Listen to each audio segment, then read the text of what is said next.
kommmer dann bei se Spruchmates Lex Roth, den haut erklärt, wat dann so alles hei geschwart gouf. Wat gouf dann hei geschwart? Weil jo kein schriftlich Zeie do sinn, könne mir es auch schlecht vierstelle, wéi bis 1800 ungefähr geschwart as gin. Et gouf a gëtt alt Mol vum Bruder Hermann vu Welden segem Werk Jolanda von Vianden als echt Lützeburgig Werk geschwart, de war jo over net vun hei, also seg Spruch och knapps oder goer net. Do schenge dem Thun Meier als em echte Buchschreiber seg Eltern over eng Spur bis an 18. Jahrhundert ze ginn, well hire Jong, déi jo 1801 geboren gouf, huet Lützeburgig geschwart a geschriwen. A sei Pap war Schoster Matzen an der Staat. Och en deitlich Kannerreimen, Spricheltcher, Schloflitterscher goufet ganz bestimmt.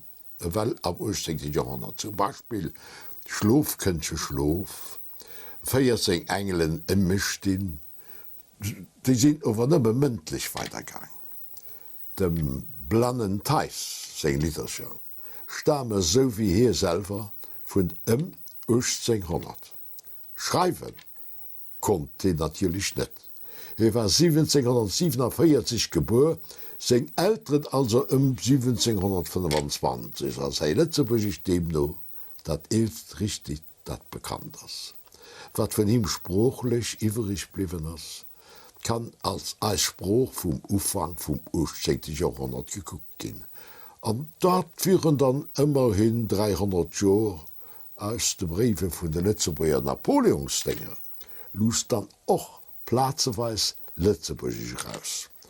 1820 fanden sich ein paar Zeilen Lützeburgisch an der Presse. Over für Leute, die echt aus Hessen herunterem waren. Übrigens, so wie die Beamten, die die Zeit als Kataster nehmen, meist auf Hochdeutsch verdrüttelt abgeschrieben haben. Das gelungenes Beispiel dafür hat ich zu Wols an meinem Geburtshaus. Da war ein Wiss, wo haut ein Altersheim steht. Die hat ewig an einen Tag, wenn's einem Kurs, einem einzelnen Baum, ob der Gewahn, Kousfisch geheescht am Kataster von 1824 steht sie, anhalte ich Kotzwiese. Dem haben wir Lützeburger sozusagen für ein paar Jahre an einer Arbeit von 3 bis 4 Jahren am Kataster abgeholt.